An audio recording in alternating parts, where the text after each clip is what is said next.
സ്റ്റാറുകളുണ്ട്. പക്ഷേ ഇന്ത്യൻ ഗവൺമെന്റിന് ഇതുവരെ ഇന്നത്തെ ഇവിടുത്തെ കർഷകരുടെ അവസ്ഥയെ കുറിച്ച് മനസ്സിലാക്കാനും പ്രതികരിക്കാനും സാധിച്ചിട്ടില്ല. They are not going to take back these 3 new laws unless they are forced.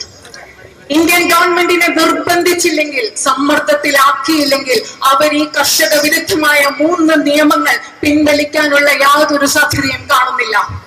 And there is a reason for it. അതിന് ഒരു കാരണമുണ്ട്. The reason is that these 3 laws are designed to destroy the agricultural system in India and give the entire business to 2 or 3 of Mr. Narendra Modi's friends. എന്തുകൊണ്ടാണ് ഇന്ത്യയിലെ government കർഷകരുടെ അവസ്ഥകളോട് പ്രതികരിക്കാത്തതിന്റെ പ്രധാന കാരണം എന്ന് പറഞ്ഞാൽ ഈ 3 നിയമങ്ങളും ഇന്ത്യയിലെ കാർഷിക വ്യവസ്ഥയെ അപ്പാടെ തകർത്തുകൊണ്ട് ഈ സിസ്റ്റത്തെ, ഈ വ്യവസ്ഥയെ മുഴുവൻ നരേന്ദ്രമോദിയുടെ സുഹൃത്തുക്കളായ 2-3 പേർക്ക് കൈമാറാനുള്ള ഉദ്ദേശത്തോടു കൂടിയാണ് ഈ നിയമങ്ങൾ നടപ്പിലാക്കിയത് കൊണ്ടാണ് ഇന്ത്യൻ ഗവൺമെന്റ് ഇവരുടെ കർഷകരുടെ അവസ്ഥയോട് പ്രതികരിക്കാതിരിക്കുന്നത്. If you ask a person on the street which is the biggest business in India, they will answer you. Somebody will say it's the automobile business. Somebody will say it is real estate. Somebody will say that it is the airline business. നമ്മൾ തെരുവിലുള്ള ആരോടെങ്കിലും ചോദിക്കുക ഇന്ത്യയിലെ ഏറ്റവും വലിയ വ്യവസായം എന്താണെന്ന്, ചിലർ പറയും അത് ഓട്ടോമൊബൈൽ ബിസിനസ് ആണ്, ചിലർ പറയും റിയൽ എസ്റ്റേറ്റ് വ്യവസായമാണ്, ചിലർ പറയും മറ്റെന്തെങ്കിലും വ്യവസായമാണെന്ന് പറയും. But the reality is that the biggest business in this country is in agriculture. പക്ഷേ യാഥാർത്ഥ്യം ഇതാണ്, ഈ രാജ്യത്തെ ഇന്ത്യയിലെ ഏറ്റവും വലിയ വ്യവസായം എന്ന് പറയുന്നത് കൃഷിയാണ്. And there is a big difference between this business and every other business in India. പക്ഷെ അത് മാത്രമല്ല, ഈ രാജ്യത്തെ മറ്റെല്ലാ വ്യവസായങ്ങളും ഈ വ്യവസായവും തമ്മിൽ ഒരു വലിയ വ്യത്യാസമുണ്ട്. The difference is that if you look at the automobile industry, you will find one man owns Tata, another man owns Mahindra. ഈ മറ്റുള്ള വ്യവസായങ്ങളുമായിട്ടുള്ള വ്യത്യാസം എന്താണെന്ന് പറഞ്ഞാൽ നിങ്ങൾ ഓട്ടോമൊബൈൽ ഇൻഡസ്ട്രിയിൽ വ്യവസായത്തിൽ നോക്കിയാൽ മനസ്സിലാകും. ഒരു വ്യക്തിയാണ് ടാറ്റയുടെ ഉടമസ്ഥൻ, മഹീന്ദ്രയുടെ ഉടമസ്ഥൻ ഒരു വ്യക്തിയാണ്. ഒരു വ്യക്തികളാണ് ഈ പറയുന്ന വ്യവസായങ്ങളുടെ ഉടമസ്ഥരായിട്ടുള്ളത്. If you look at the airline business, you will find that somebody owns Indigo. നിങ്ങൾ അതുപോലെ തന്നെ എയർലൈൻ വ്യവസായത്തിൽ നോക്കിക്കഴിഞ്ഞാൽ നമുക്ക് മനസ്സിലാക്കാൻ പറ്റും. ഉദാഹരണത്തിന് ഇൻഡിഗോ എന്ന വിമാന കമ്പനി ഒരു വ്യക്തിയുടെ ഉടമസ്ഥതയിലുള്ളതാണ്. But agriculture is the only business that is owned by 40% of India's people. പക്ഷേ നിങ്ങളൊന്ന് മനസ്സിലാക്കണം, കൃഷി എന്ന് പറയുന്ന ഒരു വ്യവസായം മാത്രമാണ് ഇന്ത്യയിലെ 40% വരുന്ന ജനങ്ങളുടെ ഉടമസ്ഥതയിലുള്ള ഇന്ത്യയിലെ ഏക വ്യവസായം എന്നത് നമ്മൾ മനസ്സിലാക്കണം. And it is worth 40 lakh crore rupees. അത് മാത്രമല്ല 40 ലക്ഷം കോടി രൂപ മൂല്യമുള്ളതാണ് ഈ അഗ്രികൾച്ചർ, കൃഷി എന്ന് പറയുന്ന ഇന്ത്യയിലെ ഏറ്റവും വലിയ വ്യവസായം. So who are all these people that own this business? ഈ ആളുകൾ ആരാണ്? ഈ വ്യവസായങ്ങളുടെ ഉടമസ്ഥതയുള്ള ആളുകൾ ആരാണ്? They are the farmers. അവര് നമ്മുടെ കർഷകരാണ്. They are the laborers. അവര് നമ്മുടെ തൊഴിലാളികളാണ്. They are the small traders who work in the mandis. നമ്മുടെ ചെറിയ ചെറിയ കർഷക ചന്തകളിൽ പ്രവർത്തിയെടുക്കുന്ന ചെറിയ വ്യാപാരികളാണ്. They are the little shopkeepers who bear, for example, that bakery. ഉദാഹരണത്തിന് ആ ബേക്കറിയിൽ കാണുന്നത് പോലെയുള്ള ചെറിയ കച്ചവടക്കാർ, ഇവരൊക്കെയാണ് കൃഷി എന്ന് പറയുന്ന ഈ വലിയ വ്യവസായത്തിന്റെ ഉടമസ്ഥർ. They are the people who sell fruits and vegetables on the sides of the roads. ഈ റോഡിന്റെ സൈഡിൽ പച്ചക്കറിയും പഴവർഗ്ഗങ്ങളും വിൽക്കുന്ന സാധാരണ ആളുകളാണ് ഈ കൃഷി എന്ന് പറയുന്ന വ്യവസായത്തിന്റെ ഈ രാജ്യത്തെ ഉടമസ്ഥർ. Millions and millions of Indians own this business. ശരിക്കും പറഞ്ഞാൽ ഈ രാജ്യത്തുള്ള ദശലക്ഷക്കണക്കിന് ഇന്ത്യക്കാരാണ് കൃഷി എന്ന് പറയുന്ന ഈ വ്യവസായത്തിന്റെ ഉടമസ്ഥർ. There are many people who want to own this business. പക്ഷേ നിങ്ങൾ മനസ്സിലാക്കണം, ഈ രാജ്യത്ത് ഈ വ്യവസായത്തെ സ്വന്തമാക്കാൻ ആഗ്രഹിക്കുന്ന ധാരാളം ആളുകളുണ്ട്. They don't want it to belong to 40% of India. ആ ആളുകൾക്ക് കൃഷി എന്ന് പറയുന്ന ഈ വ്യവസായം ഈ രാജ്യത്തെ 40% വരുന്ന ഇന്ത്യക്കാരുടെ ഉടമസ്ഥയിൽ ഇരിക്കുന്നതിൽ അവർക്ക് താല്പര്യമില്ല. I will put it in a different way. ഞാനിത് നിങ്ങളോട് വ്യത്യസ്തമായ രീതിയിൽ പറഞ്ഞു തരാം. Agriculture is the only business that belongs to Bharat Mata. ഒരു മറ്റൊരു രീതിയിൽ പറഞ്ഞാൽ കൃഷി എന്ന് പറയുന്ന ഒറ്റ വ്യവസായം മാത്രമാണ് ഭാരതാംബയുടെ സ്വന്തമായ ഏക വ്യവസായം. Every other business belongs to somebody or the other. This business belongs to Bharat Mata. മറ്റെല്ലാ വ്യവസായങ്ങളും മറ്റാരുടെയൊക്കെയാണ്. പക്ഷേ കൃഷി എന്ന് പറയുന്ന ഒറ്റ വ്യവസായം നമ്മുടെ ഭാരതമാതാവിന്റേതാണ്. And if you people want to own this business, നിങ്ങൾക്ക് ഈ വ്യവസായം സ്വന്തമാക്കണമെന്നുണ്ടെങ്കിൽ, and these three laws are designed to allow 2 or 3 people to own and control Indian agriculture. ഇപ്പോൾ നമ്മുടെ ഗവൺമെന്റ് കൊണ്ടുവന്നിരിക്കുന്ന, കേന്ദ്ര ഗവൺമെന്റ് കൊണ്ടുവന്നിരിക്കുന്ന 3 നിയമങ്ങൾ 2-3 ആളുകളെ ഭാരതത്തിന്റെ കൃഷി എന്ന വ്യവസായത്തെ സ്വന്തമാക്കാനും നിയന്ത്രിക്കാനും വേണ്ടി രൂപകൽപ്പന ചെയ്തിരിക്കുന്നതാണ് ഈ 3 കർഷക നിയമങ്ങൾ. In my parliament speech I said in Hindi, hum do hamare do. പാർലമെന്റിലുള്ള എന്റെ പ്രസംഗത്തിൽ ഞാൻ ഹിന്ദിയിൽ പറഞ്ഞു, നാം 2 നമുക്ക് 2. 2 people in the government are partnering with 2 people outside the government. ഗവൺമെന്റിലുള്ള 2 ആളുകൾ ഗവൺമെന്റിന്റെ പുറത്തുള്ള 2 ആളുകളുമായി പങ്കാളികളായിട്ടാണ് നാം 2 നമുക്ക് 2 എന്ന് പറയുന്ന പദ്ധതി നടപ്പിലാക്കുന്നത്. Brothers and sisters, the idea is very, very simple. It is that these 4 people should control Indian agriculture. എന്റെ സഹോദരന്മാരെ, ഇതിന് പിന്നിലുള്ള ആശയം വളരെ ലളിതമാണ്.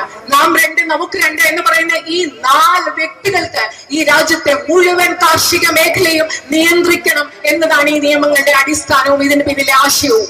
The idea is that farmers should sell their products directly to these big businesses.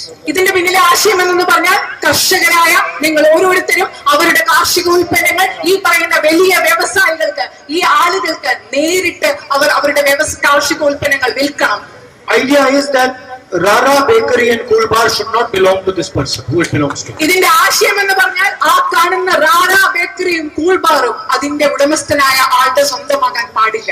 Idea is that in the whole of India there should be similar shops that belong to one person. ഇതിന്റെ പിന്നിലുള്ള ആശയം എന്ന് പറഞ്ഞാൽ, രാജ്യം മുഴുവൻ ഒരേപോലെയുള്ള കടകൾ ഉണ്ടാവണം. അതും ഒരു വ്യക്തിക്ക് മാത്രം ഉടമസ്ഥതയുള്ള ഒരേപോലെയുള്ള അനേകം ഇതുപോലെയുള്ള കടകൾ ഈ രാജ്യം മുഴുവൻ ഉണ്ടാകണം. അതാണ് ഈ നിയമങ്ങളുടെ പിന്നിലുള്ള ആശയം. So they want to destroy the entire agricultural chain. എന്താണെന്ന് പറഞ്ഞാൽ, ഇവർക്ക് കൃഷിയുടെ മുഴുവൻ ശൃംഖലയെയും ഇവർക്ക് നശിപ്പിക്കണം. And the chain protects 40% of our country. അവർ നശിപ്പിക്കാൻ ആഗ്രഹിക്കുന്ന ഈ കാർഷിക ശൃംഖല എന്ന് പറയുന്നത് 40% ജനങ്ങളെ, ഈ രാജ്യത്തെ 40% ജനങ്ങളെ സംരക്ഷിക്കുന്ന ഈ കാർഷിക ശൃംഖലയാണ് അവർ നശിപ്പിക്കാൻ ആഗ്രഹിക്കുന്നത്. And the same chain gives food to 100% of our country.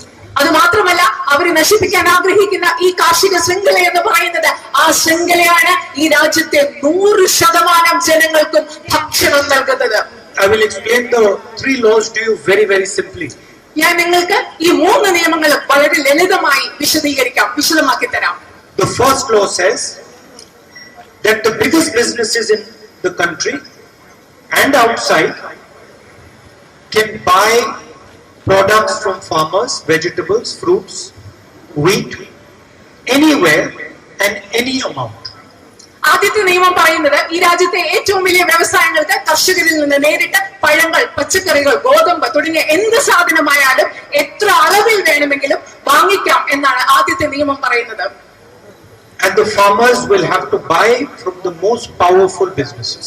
അത് മാത്രമല്ല, ഈ കർഷകർക്ക് വാങ്ങിക്കേണ്ടി വരുന്നത് ഏറ്റവും ശക്തരായ വ്യവസായികളിൽ നിന്നാണ്. This is the first law. ഇതാണ് ആദ്യത്തെ നിയമം. And this law will destroy the concept of mandi. ഈ നിയമം എന്ന് പറയുന്നത്, ആദ്യത്തെ കർഷക നിയമം എന്ന് പറയുന്നത് മണ്ടികൾ, അതായത് കർഷകരുടെ ചന്തകൾ എന്ന് പറയുന്ന ആശയത്തെ തന്നെ ഇല്ലാതാക്കി കളയും. It will destroy the concept of a farmer's market. ഈ നിയമം എന്ന് പറയുന്നത്, ആദ്യത്തെ കർഷക നിയമം എന്ന് പറയുന്നത് കർഷകരുടെ ചന്തകൾ, കർഷകരുടെ വിപണികൾ എന്ന ആശയത്തെ തന്നെ ഇല്ലാതാക്കി കളയും, നശിപ്പിച്ചു കളയും. Imagine if the biggest businesses can go direct to the farmer to buy, what is the need for the mandi? നിങ്ങൾ ഒന്ന് സങ്കല്പിച്ച് നോക്കുക, ഈ വലിയ വ്യവസായികൾക്ക് കർഷകരുടെ അടുത്ത് പോയി നേരിട്ട് അവരുടെ ഉൽപ്പന്നങ്ങൾ വാങ്ങിക്കാൻ സാധിക്കുമെങ്കിൽ എന്തിനാണ് ഇവിടെ കർഷക ചന്തകളുടെ ആവശ്യം? അതിന്റെ പ്രാധാന്യം എന്താണ്? So the first law is designed to destroy the farmer's market. അതുകൊണ്ട് ആദ്യത്തെ നിയമം എന്ന് പറയുന്നത് കർഷകരുടെ ചന്തകൾ, മണ്ടി സിസ്റ്റം, അതിനെ ഇല്ലാതാക്കി കളയുന്നതാണ് ആദ്യത്തെ കർഷക നിയമം. The second law says that the biggest businesses in the country can store as much grain, as much vegetable, as much fruit as they want to. രണ്ടാമത്തെ നിയമം പറയുന്നത് ഈ രാജ്യത്തിലെ ഏറ്റവും വലിയ വ്യവസായങ്ങൾക്ക് അവർക്ക് ആഗ്രഹിക്കുന്ന അളവിലുള്ള ധാന്യങ്ങൾ, പഴങ്ങൾ, പച്ചക്കറികൾ ഇവ അവർ ആഗ്രഹിക്കുന്ന അളവിൽ സംഭരിക്കാം എന്നാണ് രണ്ടാമത്തെ നിയമം പറയുന്നത്. For as long as they want to. അവർ എത്ര കാലം ആഗ്രഹിക്കുന്നു, എത്ര അളവിൽ ആഗ്രഹിക്കുന്നു, അങ്ങനെ അവർക്ക് ഇത് സംഭരിക്കാൻ സാധിക്കും. This is a direct attack on the Essential Commodities Act. ഇത് എന്ന് പറയുന്നത്, ഈ രണ്ടാമത്തെ നിയമം എന്ന് പറയുന്നത് അവശ്യ വസ്തു നിയമം എന്ന് പറയുന്ന നിയമത്തിന്മേലുള്ള ഒരു നേരിട്ടുള്ള ആക്രമണമാണ്. And this is designed to make sure the farmer cannot negotiate for price. ഇത് എന്തിനാണെന്ന് അറിയുമോ? കർഷകർക്ക് അവരുടെ വിലയ്ക്ക് വേണ്ടി ഒരു കൂടിയാലോചന നടത്താൻ സാധിക്കില്ല, വിലയ്ക്ക് വേണ്ടി വിലപേശാൻ സാധിക്കില്ല എന്ന് ഉറപ്പുവരുത്തുന്നതിന് വേണ്ടിയാണ് ഈ രണ്ടാമത്തെ നിയമം. Today already, huge percentage of the grain that is kept in silos is owned by one man. ഇന്ന് നിങ്ങൾക്കറിയാമോ, ഇന്ന് നമ്മുടെ രാജ്യത്തെ ധാരാളം വളരെയധികം അളവിലുള്ള ധാന്യങ്ങൾ ഒരാളുടെ സംഭരണ അറകളിലാണ് ഇന്ന് നമ്മുടെ രാജ്യത്ത് സൂക്ഷിച്ചു വെച്ചിരിക്കുന്നത്. He is the same man who is being gifted all the airports and all the ports. ആ മനുഷ്യൻ ആരാണെന്ന് അറിയാമോ? നമ്മുടെ രാജ്യത്തെ എല്ലാ എയർപോർട്ടുകളും എല്ലാ തുറമുഖങ്ങളും സംഭാവനയായി സൗജന്യമായി ലഭിച്ച ആളിന്റെ അറകളിലാണ്, സംഭരണ അറകളിലാണ് ഈ രാജ്യത്തെ ഭൂരിഭാഗം വരുന്ന ധാന്യവും ഇന്ന് സൂക്ഷിച്ചു വെച്ചിരിക്കുന്നത്. And I will now explain to you how it is going to work. ഞാൻ നിങ്ങൾക്ക് മനസ്സിലാക്കി തരാം, നിങ്ങളോട് വിശദമാക്കി തരാം ഇത് എങ്ങനെയാണ് മുൻപോട്ട് പോകാൻ When പോകുന്നത്. the farmer goes to sell his products in the market, എപ്പോഴെങ്കിലും നമ്മുടെ കർഷകർ അവരുടെ ഉൽപ്പന്നങ്ങൾ അവരുടെ വിപണിയിൽ വിൽക്കാൻ വേണ്ടി പോകുമ്പോൾ the businessman will flood the market with the same product. ഇതേ ഉൽപ്പന്നങ്ങൾ, ഇവരുടെ സംഭരണാലകളിൽ സൂക്ഷിച്ചു വെച്ചിരിക്കുന്ന ഉൽപ്പന്നങ്ങൾ നമ്മുടെ കർഷകർ വിപണിയിലേക്ക് അവരുടെ ഉൽപ്പന്നങ്ങൾ വിൽക്കാൻ പോകുമ്പോൾ ഈ വ്യവസായികൾ ആ ഉൽപ്പന്നങ്ങൾ കൊണ്ടുള്ള ഒരു പ്രളയം തന്നെ നമ്മുടെ വിപണികളിൽ സൃഷ്ടിക്കും. And the farmer will be forced to sell his product at a minimum price. അതിന്റെ ഫലം എന്താണെന്ന് അറിയോ? നമ്മുടെ കർഷകർ വളരെ ചെറിയ വിലയ്ക്ക്, ഏറ്റവും താഴ്ന്ന വിലയ്ക്ക് അവരുടെ ഉൽപ്പന്നങ്ങൾ വിൽക്കാൻ അവർ നിർബന്ധിതരാകുന്ന അവസ്ഥ ഈ രാജ്യത്തുണ്ടാവും. And 10-15 days later, when the same farmer goes to buy his fruit, his vegetable, his wheat, that same businessman will buy these products and put them into his silo. അത് മാത്രമല്ല, വീണ്ടും ഈ കർഷകർ തങ്ങൾ വിറ്റ അതേ ധാന്യങ്ങൾ, പഴങ്ങൾ, പച്ചക്കറികൾ വാങ്ങാൻ പോകുമ്പോൾ ഇതേ ബിസിനസ്സുകാർ ഇതേ സാധനങ്ങൾ വാങ്ങിച്ച് വീണ്ടും അവരുടെ സംഭരണാലകളിൽ സൂക്ഷിക്കാൻ തുടങ്ങും. The result will be that prices will rise and the farmer will pay more to buy his own agricultural products. ഇതിന്റെ ഫലം എന്താണെന്ന് അറിയാമോ? വില അമിതമായിട്ട് കൂടും. അതിന്റെ ഫലമായി കർഷകർക്ക് അവരുണ്ടാക്കിയ കാർഷിക ഉൽപ്പന്നങ്ങൾ വാങ്ങുന്നതിന് വേണ്ടി വളരെ അധികം വില നൽകേണ്ടി വരും. And the third law is the most fantastic law of them all. ഇതിലെ ഏറ്റവും മനോഹരമായ നിയമം എന്ന് പറയുന്നത് മൂന്നാമത്തേതാണ്. The third law says that if the farmer wants to argue about the price of what he is selling, മൂന്നാമത്തെ നിയമം പറയുന്നതാണ് കർഷകരിന് അവർ വിൽക്കുന്ന സാധനങ്ങളുടെ വിലയെപ്പറ്റി ഒന്ന് വാദിക്കണമെങ്കിൽ, വില പേശണമെന്നുണ്ടെങ്കിൽ, if he has a dispute about the price, ഈ വിലയെക്കുറിച്ച് ഈ കർഷകർക്ക് എന്തെങ്കിലും തർക്കമുണ്ടെങ്കിൽ, he cannot go to court. കർഷകർക്ക് കോടതിയിൽ പ്രശ്നപരിഹാരത്തിന്, തർക്ക പരിഹാരത്തിന് കോടതിയിൽ പോകാൻ സാധിക്കില്ല. Imagine this. Farmers